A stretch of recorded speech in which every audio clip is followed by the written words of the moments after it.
Conectada? Yo la estoy viendo.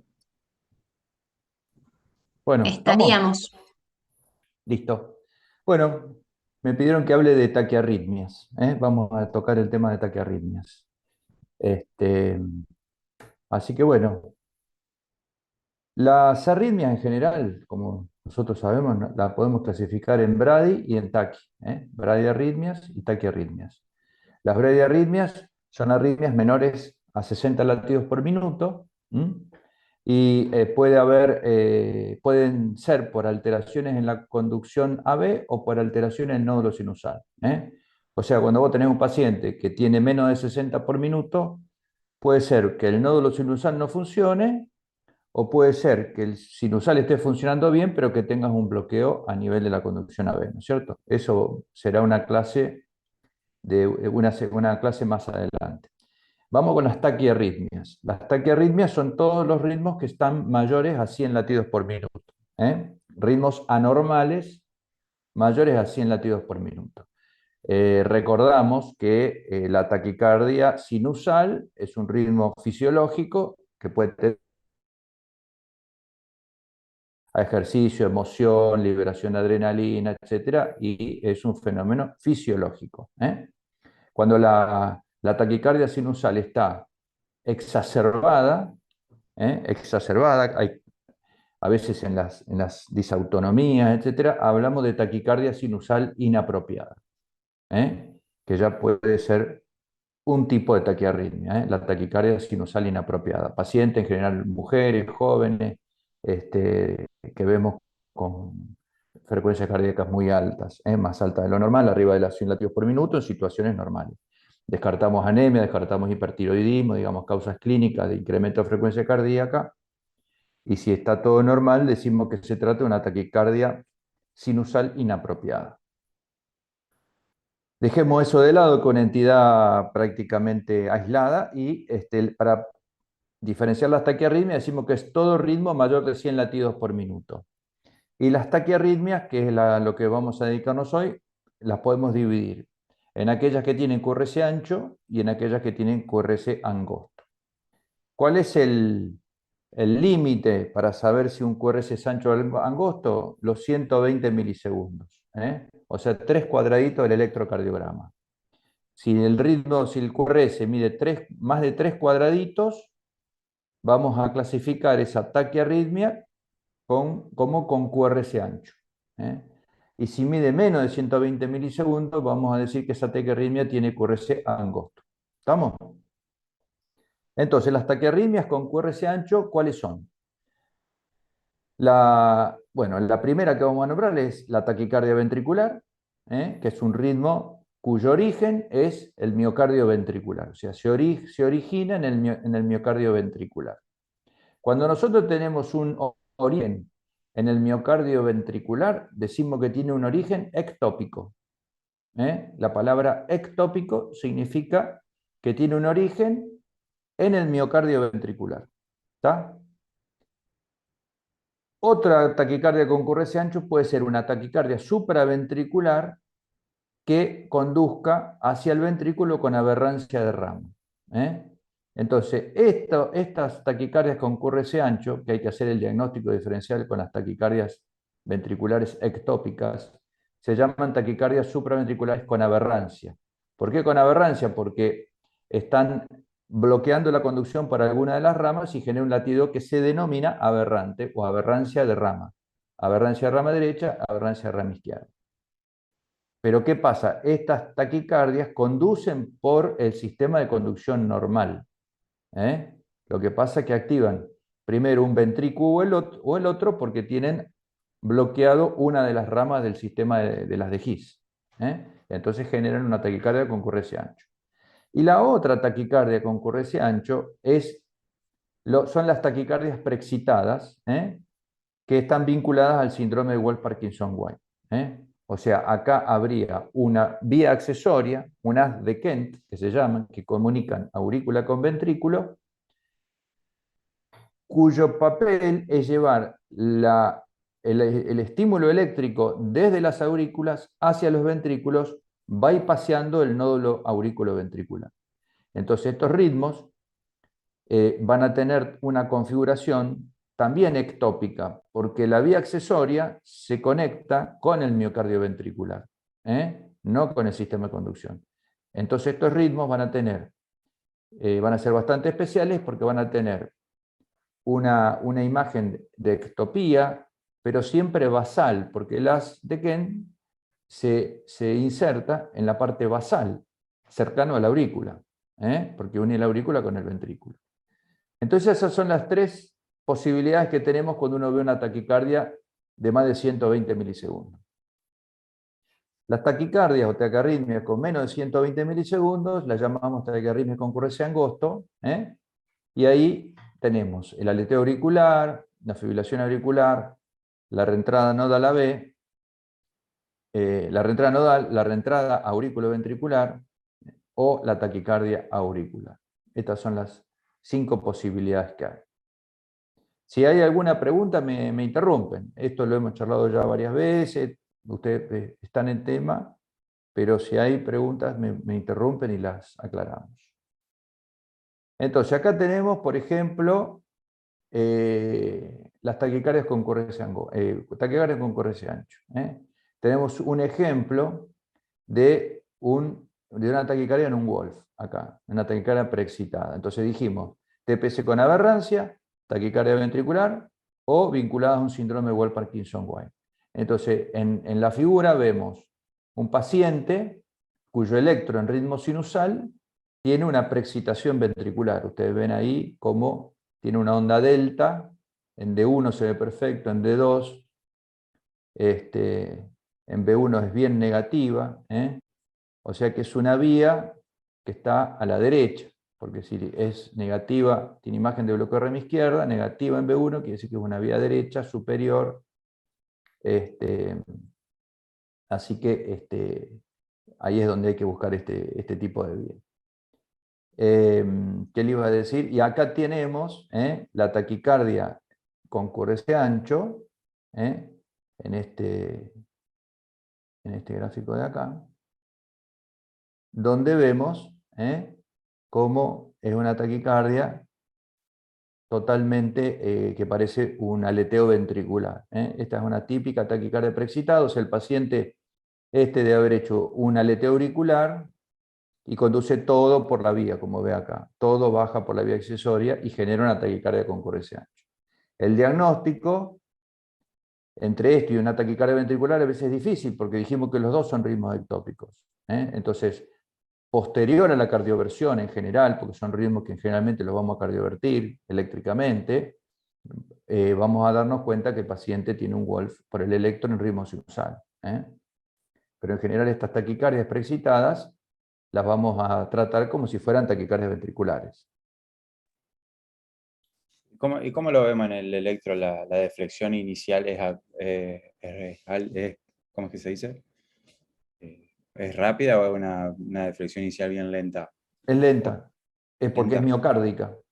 Claro. La vía Ayer no se acuerda, accesoria se ¿se acuerda? inserta en el miocardio ventricular. Claro. Entonces, esa deflexión intrinsecoide, que es la parte inicial del QRS, que es la clave para saber si el latido viene por el sistema de conducción o viene por miocardio, vos imagínate, la vía accesoria se inserta en el miocardio y de ahí tiene que agarrar por camino de tierra para llegar al sistema de conducción. Entonces, esa conducción por caminos no normales, digamos, tiene que agarrar el estímulo por el medio del campo, qué sé yo, hasta agarrar la ruta. Entonces, todo eso hace que el estímulo sea lento, tiene una deflexión intrinsecoide lenta. ¿Está? ¿Por qué? Porque se Perfecto. inserta. ¿Se acuerda el electro de la chica esta que se va a estudiar mañana? Nos Sí. surgía la duda de Claro, si... bueno, pero ese es un caso especial, porque ese es un caso, después cada caso tiene sus excepciones y sus cosas, ¿no es cierto?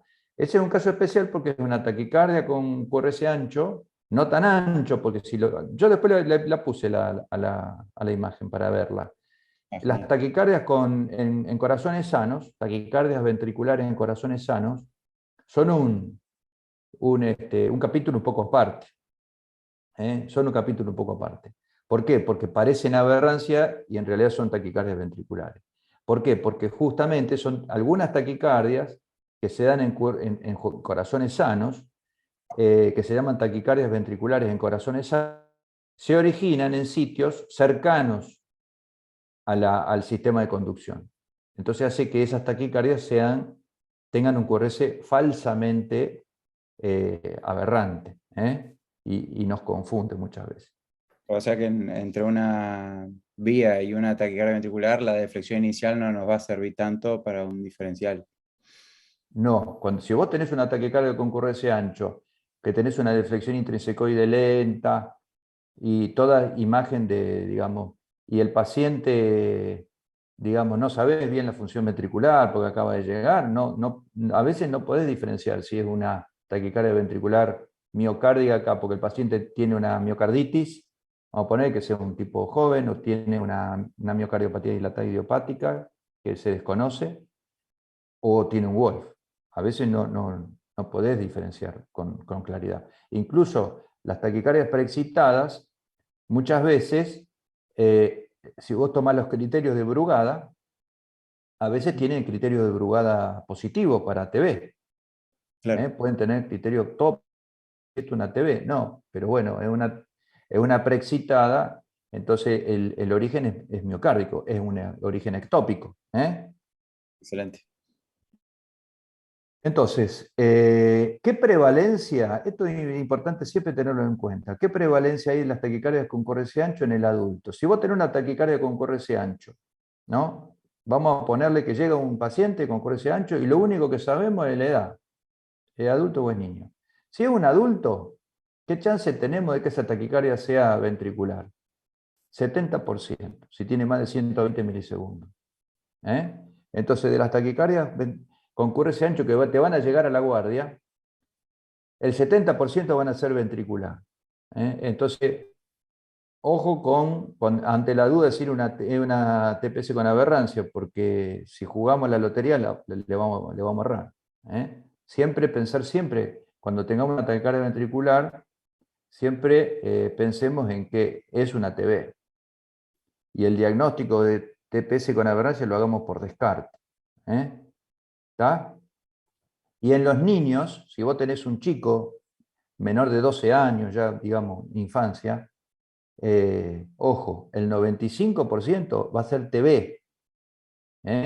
Porque los chicos es raro que hagan aberrancia de rama, porque tienen el sistema de conducción con periodo refractario muy cortito. Entonces los chicos en general no hacen aberrancia de rama derecha, línea izquierda. Entonces casi todos los casos de taquicardia con QRS ancho en niños son TB. Son TB. Muchos de ellos son tumores cardíacos, o sea, vos tenés una taquicardia con QRS ancho en un chico, 6 años, 7 años, agárrate porque caso complicado. Son casos complicados. Una cardiopatía congénita, un corazón deteriorado, una TB por un tumor, etcétera, etcétera.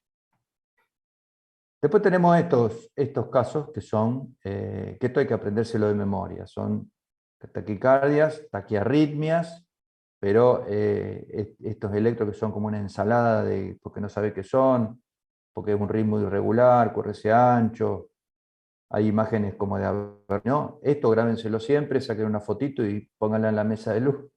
Es una FA preexcitada, FA preexcitada, digamos que no responde a digamos, ningún análisis muy fino del electro, hay que saber mirarlo, porque fíjate vos, estos casos típicamente tienen esto, como yo les muestro ahora acá, a ver si me agarro el puntero, este latido, fíjense, normal, latido normal, o sea que este paciente, si no tuviera el Wolf, tendría este electro. Este es un paciente con un Wolf que hizo una FA. Y casi todos los estímulos, el 90% de los estímulos están bajando por la vía. Este, por ejemplo, no bajó. Este no bajó. El resto baja todo por la vía. Y algunos son intermedios porque están bajando por la vía y por el nódulo. O sea, los estímulos como la aurícula late a 700 latidos por minuto, ahí por los dos lados está pasando. Pasa por la vía y pasa por el nódulo. Lo que pasa es que el nódulo es mucho más lento que la vía. Entonces van a pasar mucho más por la vía que por el nódulo. ¿Queda claro? Sí, FA perfecto. preexcitada. Vamos a las taquicardias ventriculares. ¿Cómo dividimos a las taquicardias ventriculares? Que dijimos que si nos llega una taquicardia con QRS ancho, pensemos en que es una taquicardia ventricular. Después, por descarte, vamos a decir, no, es una TPC con aberrancia. Entonces, siempre conviene, hay dos formas de clasificar a las taquicardias ventriculares. Una si es monomorfa o polimorfa. Monomorfa o polimorfa. Esto habla de sustrato. Si es una taquicardia monomorfa, quiere decir que todos los latidos son iguales, todos son iguales, parejitas, todos iguales. Lo primero que tenemos que pensar es que tiene una zona de necrosis, o sea, es una cardiopatía isquémica postinfarto. Tiene fibrosis, o sea que puede ser una miocardiopatía dilatada idiopática o puede ser un Chagas, sustrato fijo, TB monomorfa, o más raro, puede ser una reentrada rama-rama que el paciente esté generando una taquicardia en su propio sistema de conducción. En general, en el 80% de los casos, la reentrada rama-rama se da en pacientes con cardiopatía, o sea, con miocardiopatía dilatada. ¿Está? Entonces, esas son las monomorfas. Las polimorfas, las taquicardias ventriculares polimorfas, tienen un sustrato variable. Cuando ustedes ven que la taquicardia es una torsión de punta, o que los latidos son todos diferentes, etcétera, etcétera, que es taquicardia polimorfa, ¿en qué piensan? Lo primero tiene que pensar isquemia, que el paciente esté isquémico, está cursando un síndrome isquémico agudo, etcétera, etcétera, que tenga alteraciones electrolíticas o metabólicas, que el paciente esté con un desbalance en el ionograma, etcétera, etcétera, que esté tomando drogas antiarrítmicas o drogas que prolonguen el QT, o que esté, más todavía si tiene asociación de drogas prolongadoras de QT, o que el paciente tenga un QT largo, adquirido o congénito. ¿Está? Entonces es muy importante, cuando ustedes describen el paciente, ingresó un paciente de tantos años con una taquicardia ventricular monomorfa, sostenida, no sostenida, etc. Entonces acá tenemos una taquicardia ventricular polimorfa asociada a QT largo. Fíjense cómo es la taquicardia polimorfa, como si fuera una torsión de punta. Empieza para abajo, después se va para arriba, tiene unos latidos normales, y si uno ve el electro de este paciente, fíjense qué QT largo que tiene. Entonces, estos son siempre pensar, cuando hay taquicardias polimorfas, en el síndrome de QT largo, o que tenga, como dijimos, isquemia, alteración electrolítica, etc. Las taquicardias ventriculares que están asociadas a cardiopatía, generalmente a cardiopatía isquémica, es el escenario más común. Siempre acordarse que si el paciente tiene un infarto previo, esa taquicardia con QRS ancho tiene un poder predictivo positivo, o sea, ¿qué chance tiene de ser TB? Si vos le preguntás al paciente, ¿usted es portador de infarto? Y el paciente te dice, sí. Bueno, 85% de posibilidad de que esa taquicardia sea una TB. Por lo tanto, hay que tratarla como tal. Así que una pregunta en el interrogatorio que no se debe dejar de hacer en los pacientes que te viene con taquicardia con QRS ancho es si el paciente tiene un infarto previo. Por eso siempre decimos, a ver, vamos a ver el eco, vamos a ver qué función ventricular tiene, porque esto es fundamental. Y acá tenemos la taquicardia, ¿ve? Con imagen de bloqueo de rama derecha, en B1, con QRS bien ancho. Y acá tenemos un hallazgo interesante que es un latido de fusión. Fíjense este latido. Eso es muy, muy característico de la taquicardia ventricular. Bueno, esto se lo puse porque de las drogas antiarrítmicas versus beta bloqueantes en los pacientes postinfarto, la única, siempre acuérdense, las únicas drogas que mostraron beneficio en los pacientes con arritmias ventriculares postinfarto son los beta bloqueantes. Acá tenemos este cuadro donde vemos con y sin beta bloqueante cómo las poblaciones en cuarto mortalidad se dividen, pero fíjense con y sin antiarrítmicos. Los antiarrítmicos en general son perjudiciales, aumentan la mortalidad. Bueno, esto lo vamos a dejar. Bueno, la ablación por catéter, etcétera, es una de las terapéuticas que utilizamos para las taquicardias ventriculares, el cardiodesfibrilador, bueno, trasplante, cirugía. Vamos a las taquicardias con QRS angosto. Dentro de las taquiarritmias dijimos QRS ancho, explicamos más o menos lo que son. Vamos a las que tienen QRS angosto.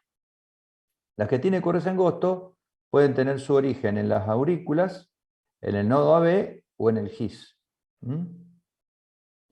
Acá tenemos un porcentaje de las taquicardias con QRS angosto que llegan a la unidad coronaria. El 16% de las arritmias que ingresan a la unidad coronaria van a ser TPS, taquicardia con QRS angosto aproximadamente, ¿cierto?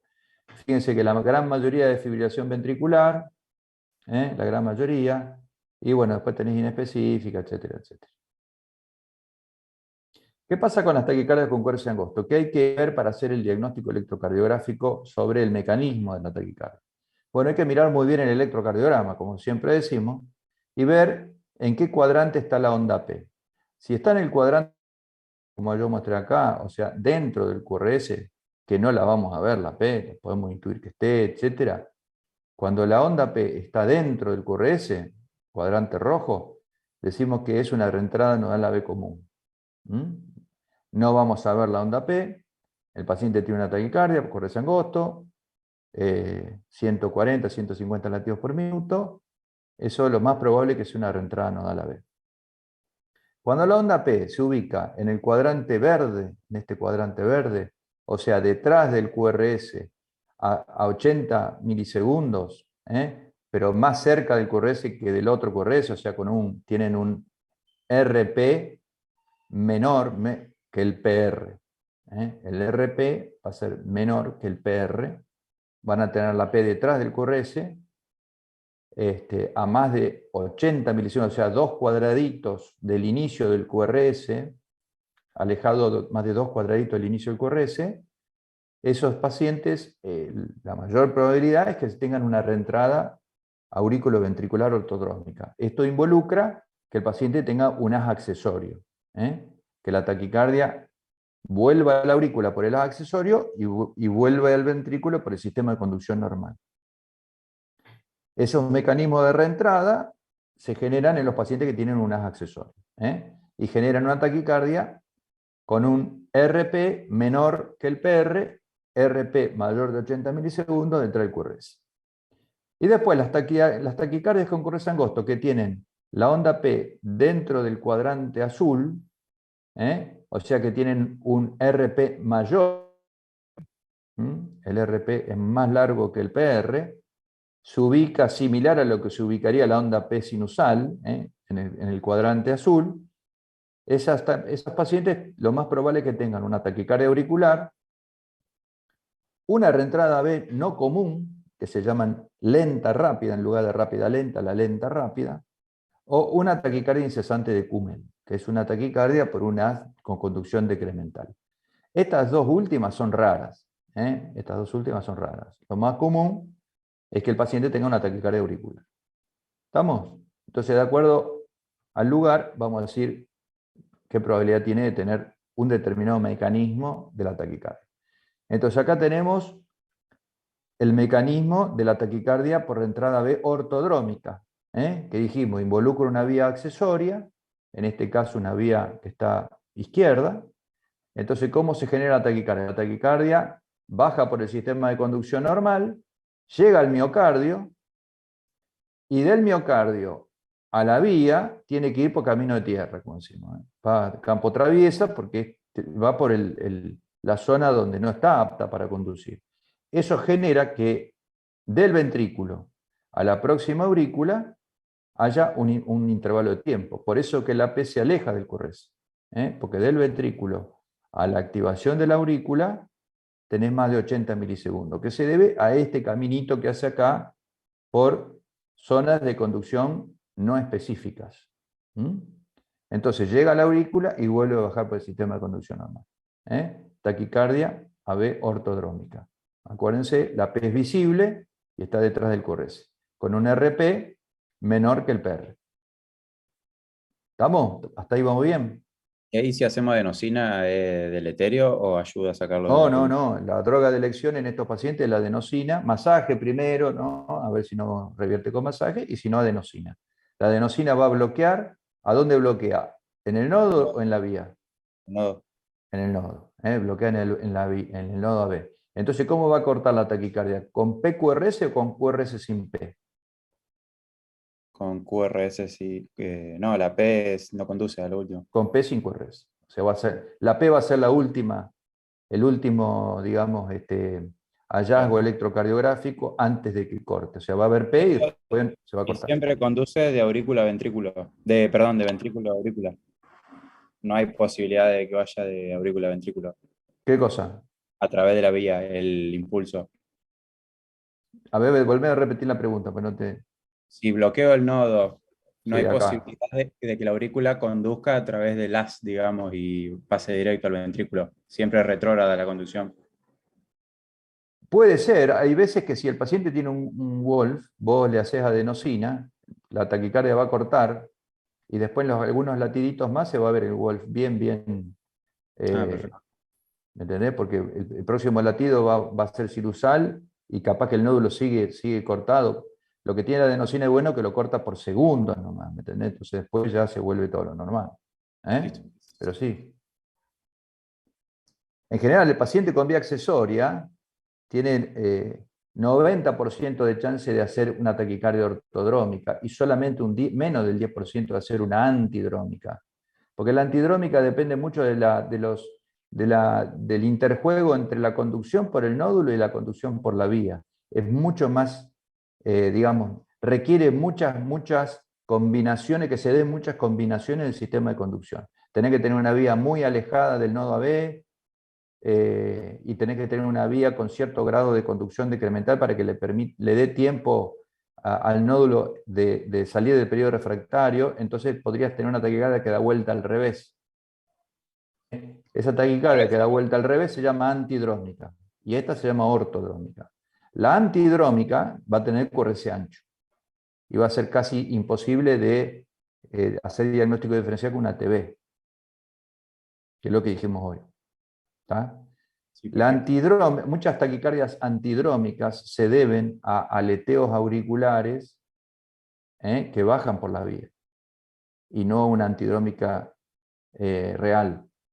Por eso que las taquicardias, cuando están vinculadas con el Wolf, se llaman preexcitadas, porque vos no sabes si es una antidrómica o si es una taquicardia auricular o un aleteo que está bajando por la vía. Entonces Claro. conviene llamarla taquicardias preexcitadas. ¿eh? Bueno, acá es lo que vos decías, mira, hacemos adenosina en bolo en un paciente con una taquicardia ortodrómica.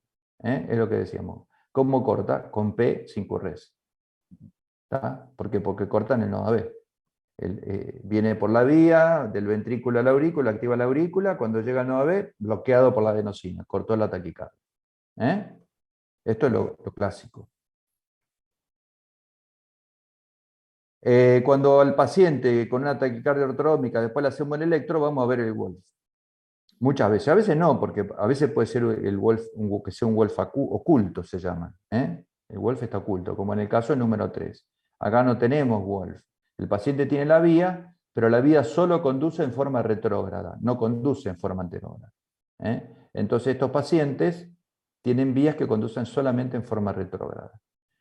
Y el Wolf es inaparente. En cambio, los pacientes que tienen Wolf aparente pueden tener distintos grados de preexcitación. En este caso preexcita mucho, en este caso preexcita menos. A veces las vías izquierdas preexcitan menos que las derechas, porque el nodo AB, el nodo sinusal, está a la derecha. Entonces, si vos tenés una vía acá, del nódulo sinusal a la vía derecha va a haber muy cortito, va a ser cortito. Va a llegar antes acá que al nodo AB. Pero con las vías izquierdas, el estímulo llega antes al nodo AB que acá. Entonces, la conducción va a pasar mucho por el nodo AB y poquito por la vía. Entonces, a veces son como esto, preexcitaciones mínimas. Entonces, hay que mirar muy detenidamente el electro, porque a veces hay una preexcitación muy chiquitita. Bueno, esto es lo mismo. Taquicardias ortodrómicas. Después están estos casos, que esto parece una taquicardia auricular. ¿Ven? El PR es más corto que el RP, la P negativa no es sinusal, la frecuencia cardíaca alta, y acá corta. Estas taquicardias que son incesantes, muchas veces vuelven a empezar, cortan y vuelven a empezar, se llaman propiedades, se llaman taquicardias de Kumel, que fue el que las descubrió, un arritmólogo francés que murió creo que hace poco. Y esta taquicardia clásicamente tienen una vía accesoria muy lenta que conduce en forma decremental. Una vía accesoria que está a nivel del ostium del seno coronario abajo, por eso la P es bien negativa, y son taquicardias incesantes. Al tener una taquicardia, al tener una vía decremental, se llaman decremental porque, digamos, como enlentecen la conducción, la P se aleja del QRS, se aleja aún más del QRS. Entonces está en una taquicardia con un RP largo. Se llaman taquicardias con RP largo. Así que esta es una taquicardia con RP largo, que es la taquicardia de Kummel, es una de las posibilidades. Acá ¿Y eso tenemos, ¿ves? no hay una droga que controle la arritmia? No, estos pacientes le podés hacer también adenosina, beta bloqueante, anda muy bien con ablación, porque la vía esa la tocas, la ablacionás un poquitito y la destruís, porque es una vía muy débil, está muy accesible porque está en el ostium del seno coronario. Y este es el dibujito, ¿ves? Que tenés la vía con conducción decremental y el nodo AB que baja el estímulo por el nodo AB. Y entonces la onda P se va muy cerquita del otro QRS. Acá tenemos una taquicardia parecida, ¿eh? Que tuvimos en el servicio, que la ablacionamos y que tenía ondas P bloqueadas. ¿Ves? Esto hace el diagnóstico que en realidad no es una Kummel, sino una taquicardia auricular. O sea, era una taquicardia auricular que se originaba a nivel también del ostium del seno coronario, pero el diagnóstico es porque tenés P bloqueada. Al tener una P bloqueada, esta P sobre todo que se bloquea, y acá que empezó directamente con una P. Entonces no es un mecanismo reentrante, sino que es ectópico, una P. Acá tenemos otra vez una taquicardia, con un RP más corto que el PR, pero un RP larguito con la P detrás del QRS, taquicardia ortodrómica. Acá están las vías accesorias, pueden estar en todos lados, a la izquierda, a la derecha. Lo más común es que estén a la izquierda. El 77% de los casos es izquierda. Acá tenemos cómo con la ablación, un paciente con Wolf. Acá empezamos en la ablación, fíjense el QRS, de tener esto es una B1, de tener imagen de bloqueo de rama derecha, una vía izquierda, desaparece. El Wolf queda con un PR un poquito más largo, acá son nuestras sístoles. Y fíjense ustedes, de tener un QRS, esto es el electrograma cercano a donde yo estoy aplicando, fíjense, está todo junto, aurícula y ventrículo todo junto, y cuando se destruye la vía, fíjense cómo la aurícula y el ventrículo se separan. Esto es lo mismo, pero en taquicardia. Un paciente también con una ortodrómica, ablación durante la taquicardia. Bueno, vamos a las taquicardias auriculares. Las taquicardias auriculares también generan taquiarritmias con QRS angosto, son ritmos reentrantes o ectópicos de las aurículas que bajan al ventrículo más de 100 latidos por minuto y tienen QRS angosto. Clásicamente, estas taquicardias van a tener el PR más corto que el RP. También van a ser, o al revés, llamarla con RP largo. Son taquicardias donde la P va a estar similar a lo que es la P sinusal, pero la onda P va a ser totalmente diferente a la P sinusal. Siempre hay que ver que no sea una taquicardia sinusal, obviamente. Estas son las localizaciones más frecuentes de las taquicardias auriculares. Pueden estar en relación a la crista terminalis, a la entrada del seno coronario, cerca de la boca del seno coronario, y si no, en relación a las venas pulmonares. Cuando esta taquicardia de las venas pulmonares generan mucho gatillo, es el origen de la fibrilación auricular. Hoy se sabe que, digamos, estos orígenes, cuando están en el interior de las venas, generan fibrilación auricular. Es la génesis de la fibrilación auricular. Y acá tenemos, por ejemplo, el origen de una taquicardia auricular. Esta es una chica que tuvimos no sé tanto en el sanatorio. Fíjense que viene con ritmo sinusal hasta acá, y acá empieza una taquicardia totalmente diferente, ven cómo es diferente. Primero hace aberrancia de rama, fíjense que esto es muy frecuente porque la rama tiene un periodo refractario más largo y hace aberrancia de rama derecha, 2 latidos, y después la rama se adapta y desaparece la aberrancia de rama derecha. Auricular duraba un tiempo y después revertía sola. Fíjense cómo revierte, ven la onda P sinusal y ven la onda P de la taquicardia totalmente diferente a la P sinusal. ¿Está? Típico caso de taquicardias auriculares. También son mapeables y factibles de ser ablacionadas. Después una taquicardia muy común que vemos frecuentemente es el aleteo auricular. También generador de taquiarritmias. Muchas veces el aleteo es, el ritmo es un 2-1, porque tiene bloqueo de B2-1. ¿Qué pasa en las taquicardias auriculares? La taquicardia auricular subsiste en la misma aurícula. Entonces cuando uno le hace masaje seno-carotídeo, le hace adenosina, puedes ver esto.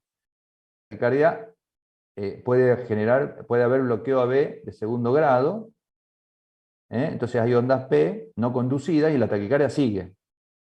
Esto no se ve en las taquicardias ortodrómicas. Cuando hay una vía accesoria, el ventrículo forma parte de la taquicardia. Entonces, bueno, puedes separar, no puedes bloquear el nodo AB y que la taquicardia siga. Cuando vos bloqueas el nodo AB, por eso le damos adenosina, cuando vos bloqueas el nodo AB, la taquicardia corta. En cambio, en el aleteo auricular o en las taquicardias auriculares, no. Por eso que está muy bueno la maniobra de hacer masaje seno-carotídeo y lograr que la taquicardia, como decimos, abra. Que abra la taquicardia y que se vean las ondas P. Eso es diagnóstico de que la taquicardia es auricular y lo que descartás de plano es que el paciente tenga unas accesorias. Entonces el aleteo, de acuerdo a cómo va en relación al anillo tricuspideo, acá está el anillo tricuspideo, ven acá inferior, ven acá superior, fíjense, este es clockwise, quiere decir según las agujas, a favor de la aguja del reloj, y el común, que es anti-clockwise, o sea, contra las agujas del reloj. Va así. Entonces el común es antihorario y el no común es horario. ¿Está? Eso nos damos cuenta, el antihorario, que es el más común, porque las ondas F de flutter son negativas en la cara inferior y positivas en B1. Este es un caso típico, es positivo y negativo en la cara inferior. Así que esto es el aleteo auricular, y generalmente es un ritmo 2-1. La aurícula late a 300 por minuto y vos vas a ver clásicamente el paciente a 150 latidos por minuto. Y después, la otra gran participante de este grupo de taquicardia con coreseangosto es la reentrada nodal AB común, reentrada nodal AB, que son pacientes que tienen un nódulo AB, como en este caso se llama nodo AB con una disociación longitudinal del nodo AB. El nodo AB tiene como dos partes, una vía lenta y una vía rápida. Este nodo AB configurado de esta manera lo tiene un porcentaje alto de la población. Aproximadamente un 30% de la población va a tener un nodo AB con una disociación longitudinal. O sea, pero solamente una minoría van a tener reentrada nodal. Esta reentrada nodal, lo clásico es esto que está acá, que no se ve muy bien el dibujo, donde vemos que, fíjense, acá venimos estimulando la aurícula, conduce con un PR normal, estimulamos la aurícula, conduce con un PR normal, y una extrasístole auricular conduce con un PR más largo y empieza una taquicardia donde no se ve más la P. La P está dentro de la taquicardia, clásicamente. Entonces genera la reentrada nodal donde no vamos a ver la onda P. Acá tenemos lo mismo en un estudio electrofisiológico, estamos en la aurícula y logramos que conduzca por el nodo AB GIS, haga un ventrículo, corre ese angosto, hasta acá, y acá aplicamos una extrasístole auricular. Fíjense cómo adelantamos el estímulo, fíjense qué lento que baja acá, baja por la vía lenta, acá está conduciendo por una vía rápida. Acá el estímulo, como es muy precoz, se bloquea en la vía rápida, baja por la vía lenta y empieza a generar la taquicardia por reentrada nodal. O sea, baja lento, sube rápido, y se origina la taquicardia por reentrada nodal clásica, donde vemos que la P y el QRS están juntos. Esta es una taquicardia muy común, se da frecuentemente más en mujeres que en varones, es la TPS más común de todas, responde a la adenosina, responde al masaje senocarotidio. Esta puede persistir sin el ventrículo, entonces a veces puede tener bloqueo B21 en la taquicardia. Y bueno, puede ser fácilmente ablacionada también, como La estamos haciendo pileta acá. parece cargada. ¿Cómo? No, nada, doc. ¿Cómo? ¿Se escucha? No, no, nada. Ah, eh, acá vemos cómo hacemos la ablación. Este es un catete que está en seno coronario, esto es un oblicuo derecho, esto es un oblicuo izquierda. Esto es seno coronario y esto es seno coronario y este es el catéter de Higgs. Nosotros la ablación la hacemos aproximadamente por acá. Por acá. Es la zona donde está la vía lenta. ¿Y la Acá está la vía decisión de rápida. ablación de qué depende? Porque hay pacientes que le hacemos una adenosina y la mandamos a la hora de la casa y hay otras que van a ablación. Yo ¿Qué criterio? generalmente la reentrada nodal espero por lo menos dos episodios. Si tienen 2 episodios ya, o 3, ya es para hacerle la ablación. Generalmente es una ablación sencilla, que anda bien y que evita que el paciente tome una medicación de por vida, generalmente son gente joven, así que yo generalmente espero 2, o cuando entró en la segunda o la tercera vez ya le indico la ablación. No la primera, porque a veces la reentrada nodal hay veces que puede estar asociada a algunas condiciones muy excepcionales. A lo mejor este paciente estuvo muy nervioso, o a lo mejor, qué sé yo, estuvo la noche con vómitos, se descompensó y hizo justo una reentrada nodal. Pero si ya, digamos, presenta varios episodios, o vino y te dice, mira, yo cada tanto me agarra, ¿viste? Ya tiene varios episodios. En general, estas taquicardias en general son recurrentes. Son recurrentes. Bueno, ¿qué es la taquicardia ventricular sostenida? Estos son conceptos, aquella que dura más de 30 segundos, cursa con descompensación hemodinámica. Y acá está la clasificación que yo hoy les decía, monomorfa, polimorfa, y la completamos diciendo, la monomorfa, vemos que si tiene imagen de bloqueo de rama derecha o tiene imagen de bloqueo de rama izquierda. Y la polimorfa decimos con QT largo o sin QT largo. Y con esto tenemos bastante armado el cuadrito clínico para diferencial, diagnósticos diferenciales. Si tiene imagen de bloqueo de rama derecha, decimos con cardiopatía, sin cardiopatía, por eso es fundamental hacerle un eco. Y si tiene imagen de bloqueo de rama izquierda, lo mismo. Esta es la forma correcta de... Entonces, ¿cómo sabemos que una taquicardia con QRS ancho es ventricular? Lo que hablamos hoy. Hay dos algoritmos. El algoritmo de Brugada y el más clásico es el algoritmo de SRA, que era un médico americano que ya falleció. El algoritmo de Brugada, él postula lo primero que hay que ver si no hay RS en las precordiales, o sea, ausencia de RS en precordial. Esto antes se decía concordancia positiva, concordancia negativa, o sea que todos los QRS estén o para arriba o para abajo, que no haya RS. Es raro de encontrar, pero cuando lo encontrás es un diagnóstico casi patognomónico de taquicardia ventricular. Después de fijarse si ves la disociación AB, o sea, si ves ondas P disociadas del ventrículo. Después te fijas el R nadir de S si tiene más de 100 milisegundos, o sea, esto habla de la deflexión intrinsecoidea, lo que decimos de la activación, si es lenta, si el QRS tiene una activación lenta o si tiene una activación rápida. Y después vamos a los criterios morfológicos, después lo vamos a ver. Y la DSRA, lo primero que ve es la disociación AB, que está también, el ancho del QRS, si es más de 160 milisegundos, lo considera más para TB.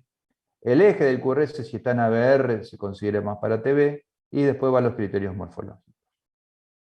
¿Cuáles son los criterios morfológicos? Bueno, si el paciente tiene imagen de bloqueo de rama derecha, hay que fijarse si tiene la primera orejita más grande que la segunda, es para TB. O si tiene una onda R monofásica, sin orejitas. Y la orejita tiene que bajar casi hasta la línea de base, tiene que ser bien marcada. Y después, en B6, que sean más negativo que positivo el complejo. ¿Está? Esto va en contra de lo que sería la concordancia positiva o negativa, pero es un criterio que suma cuando vos tenés esto y esto. ¿eh? Y después, cuando tenés imagen de bloqueo rama izquierda, tenés R ancha en B1 con deflexión intrinsecoidea mellada y bien lenta. Y cualquier Q en B6 también en el espejo de B1, la B6, cualquier Q. ¿Está? Esos son los criterios morfológicos. Entonces, acá tenemos un poco la clasificación. TB monomorfa, con imagen de bloqueo rama derecha, con cardiopatía, infarto, miocardiopatía dilatada, reentrada rama a rama. Sin cardiopatía, las TB idiopática del VI o la TB de tracto salida del ventrículo izquierdo izquierda, con cardiopatía, postinfarto, miocardiopatía dilatada, displasia ritmogénica, reentrada rama a rama, o sin cardiopatía, la TB del tracto salida del ventrículo derecho. Acá tenemos una TB monomorfa, fíjense, bien ancha y con onda R en B1, imagen de bloqueo de rama derecha, y una onda BR bien monofásica. Así que en este paciente decimos que se trata de una TB. Fíjense que cualquier negatividad mayor que positividad en B6 es para pensar con imagen de bloqueo de rama derecha para pensar en TB.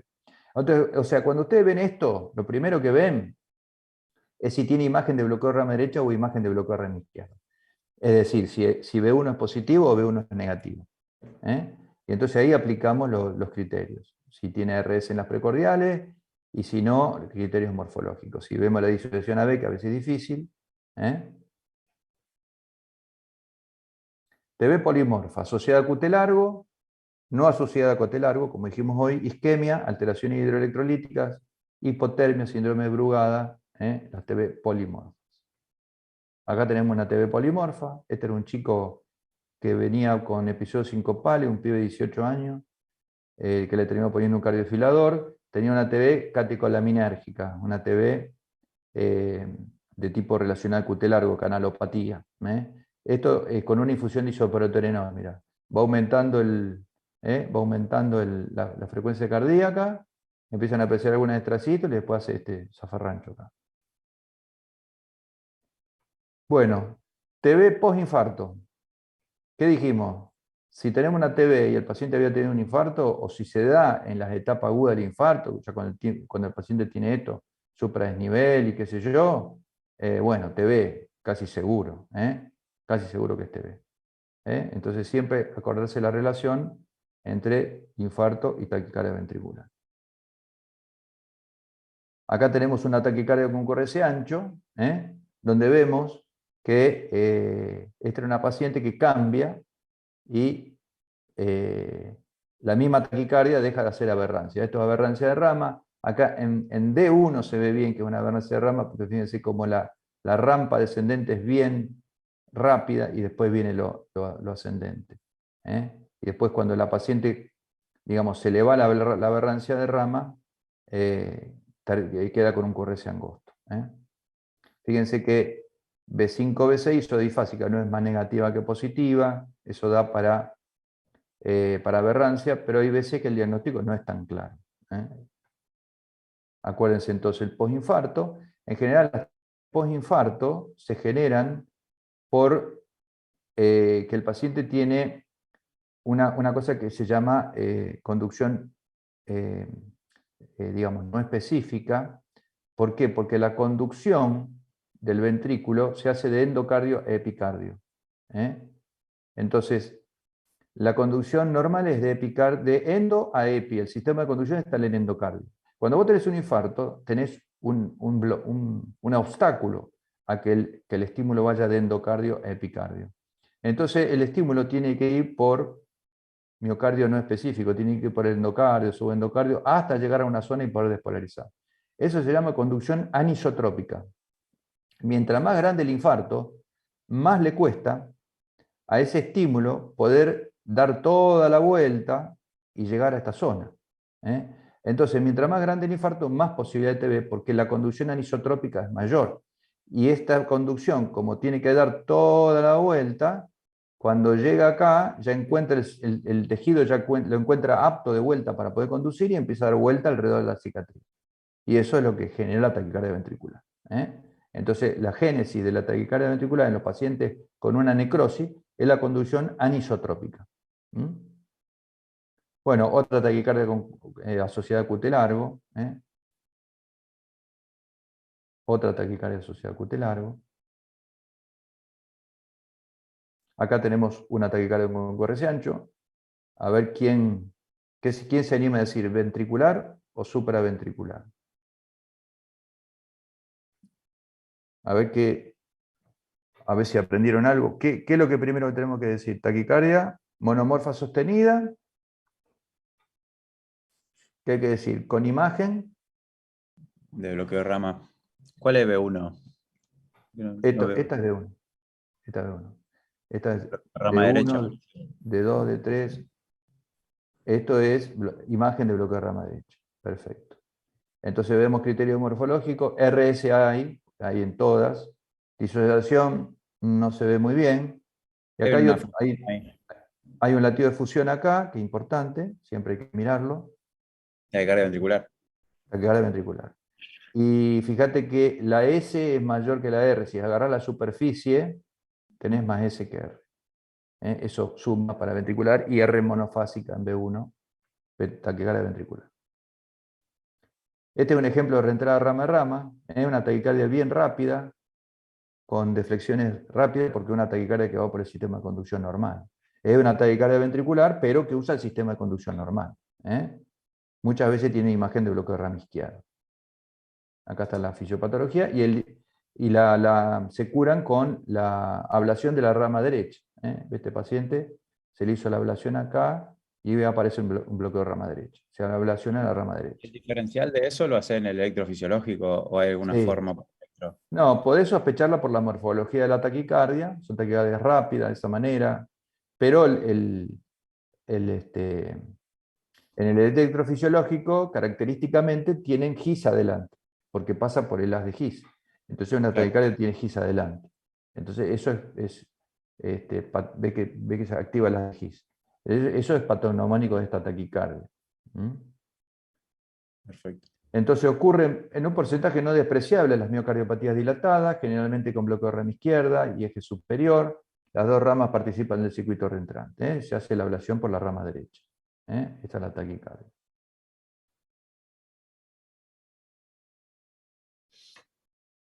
La displasia ritmogénica del ventrículo derecho también hay que recordar que existe y que a veces puede ser un diagnóstico. Son taquicardias en general con imagen de bloqueo de rama izquierda, porque se originan en el ventrículo derecho.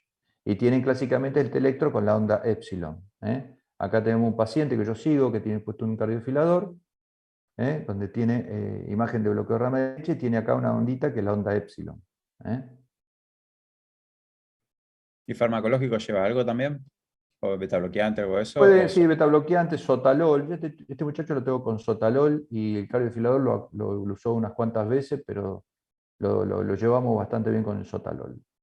Sí. El sotalol es una droga, se ha estudiado bastante ahí. Bueno, TV del tracto salido del ventrículo derecho. Este es el electro de la chica que está internada actualmente, que lo puse acá, para que lo veamos. Fíjense, D2, D3 y ABF positiva. D1 y ABL negativa. ABR negativa. Y la B1 con un QRS bastante angosto. Quiere Esa es la decir duda que me que dejaba, porque parecía como que tiene una onda P retrógrada cuando lo vimos. En puede ser alguna. que esté retroconduciendo. Yo acá me estoy fijando a ver si veo disociación AB y la verdad que no se ve mucho, pero es muy característico. Estas son muchas veces adrenérgicas.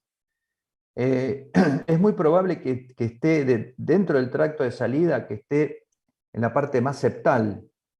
Entonces Claro. es más angostita todavía. Hay que ir a buscarla ahí en el septum, cercana al GIS, arriba. Claro, eso es lo que nos da duda porque tiene como que es bien lenta la deflexión inicial. Claro, pero Como fíjate en este electro, que yo acá te estoy mostrando acá cómo está el GIS en relación a, ¿ves? Este es el catéter de GIS y este es el catéter donde ablaciona, hay una distancia. Fíjate en este es el mismo caso, pero fíjate cómo empieza la taquicardia. También es muy importante ver cómo empieza, cómo termina, ¿eh? Pero fíjate vos cómo empieza la taquicardia. Esto es imposible que sea una taquicardia supra, porque empieza con este QRS. Primero tiene un latido de fusión, ¿eh? Esto es un latido de fusión intermedio y empieza directamente con un QRS, ¿eh? Empieza Bien. directamente con un QRS. Así que son taquicardias bien ventriculares, digamos, y una morfología muy clara de la taquicardia. Entonces acá dice, el foco de la taquicardia está en el tracto de salida del BD, la función ventricular usualmente es normal, puede tener un comportamiento adrenérgico como el de esta chica, generalmente presenta patrón bloqueo rama izquierda y eje inferior para abajo, y muchas veces responde el verapamilo o los beta bloqueantes en agudo. No sé qué le hicieron a esta chica. No, ¿La nada, medicaron? No. foto Mejor limitada no de la medicarla, pues si mañana la vamos a estudiar, mejor no medicarla, ¿eh? Y acá tenemos de vuelta un QRS intermedio entre los otros. Bueno, el síndrome de Brugada lo conocemos, este patrón de supra de nivel del STM1B3 con lomo de delfín, bloqueo de rama derecha. Se da en pacientes generalmente hombres entre 30 y 45 años, muerte súbita o síncope que se producen por TB polimorfa, y un electrocardiograma característico. Esta es otra taquicardia ventricular, que es un poco más rara, que se da en corazones sanos. Fíjate vos, que lo decíamos hoy, que esta se llama TB idiopática del BI. O sea, hay dos taquicardias en corazones sanos. Una del BD, que es la TB de tracto de salida del ventrículo derecho, que es bastante frecuente, como la de la chica, y esta que se llama TB idiopática del ventrículo izquierdo. Fíjate vos que si vos la mirás parece una TPS. Bloqueo de rama derecha, con un eje inferior, un eje que se aleja de la cara inferior, o sea, un eje para arriba. Si vos te fijás, parece supra con aberrancia, pero en realidad es una TB. Esta es la que tiene Incluso acá se origen ve, ahí cercana tiene disociación AB. esta es la que tiene un origen ahí cerca del anillo mitral, que es tan difícil de ablacionar y demás. No, no, esta tiene un origen en el septum interventricular, se origina en el septum, es un mecanismo reentrante en el septum, y es muy fácil de ablacionar. ¿No? Estas son fáciles de ablacionar. Después hay otras taquicardias, obviamente, que esto es la generalidad. Después hay taquicardia del anillo mitral, hay del summit del ventrículo izquierdo, hay para entretenerse. Pero esto es el 95%. ¿Qué elementos aumentan el riesgo de las TPS? De las taquicardias, de las taquiarritmias, digamos, ¿no es cierto? Hablando en general de taquiarritmia, que era el tema de hoy. Bueno, la enfermedad coronaria, la isquemia, la miocardiopatía hipertrófica, la muscular, fracciones de lesiones menos del 40%. Por eso siempre hay que evaluar a estos pacientes con ecocardio de cajón y descartar enfermedad coronaria isquemia. Un ecoestrés, bueno, si llega el caso, una coronariografía. Después, bueno, QT largo, displasia ritmogénica y el síncope asociado también aumenta el riesgo. Una de las cosas que se habla, se los comento ya para terminar, es la alternancia de la onda T. Esto es un hallazgo que tiene un, digamos, muy mal pronóstico. Cuando uno ve en los electros, en las ergometrías, pacientes que tienen este tipo de alternancia de la onda T, fíjense cómo acá la onda T es chiquitita, larga, chiquitita, grande, chiquitita, grande. Esto es raro de encontrar, pero es un signo ominoso de muerte súbita. Un signo ominoso de muerte súbita. Fíjense este electro, cómo tiene la T más chiquita, el T más grande, T más chiquita, T más grande. Esto se llama alternancia de la onda T. Y es un signo, si uno lo encuentra, es un signo de muy mal pronóstico, porque habla de inestabilidad eléctrica y que es probable que el paciente haga una muerte súbita. Bueno, estudio electrofisiológico para las taquiarritmias, para diferenciar TB de TPS con aberrancia. Lo más fácil es un catéter en la aurícula y vemos la disociación AB. Fíjense que acá en el electro no vemos la disociación AB, pero cuando uno le pone un electrodo en la aurícula, ve perfectamente cómo la aurícula está disociada del ventrículo. Y después, en el estudio electrofisiológico podemos también probar de revertirla con sobreestimulación, que también es una herramienta para después programar el cardiodesfibrilador para que haga esto y corte la taquicardia. Bueno, los tratamientos, ablación por radiofrecuencia, terapia con cardiodesfibrilador, que también lo conocemos. Así que bueno, hasta acá damos la clasecita. Después la próxima seguramente será en bradiarritmia, o si quieren que hagamos alguna clase, digamos, abarcando en particular algunas de las otras cuestiones. Alguna cosa en particular del resto de las cosas. Así que bueno, espero que les haya sido útil, chicos. ¿Algunas preguntas que me quieran hacer, algo de la clase? No, bueno, ya hice varias. Hiciste varias. Bueno, Bueno, chicos, muchas gracias. nos estamos viendo. Bueno, gracias. Que anden bien. Hasta luego. Chao, chao. Chau.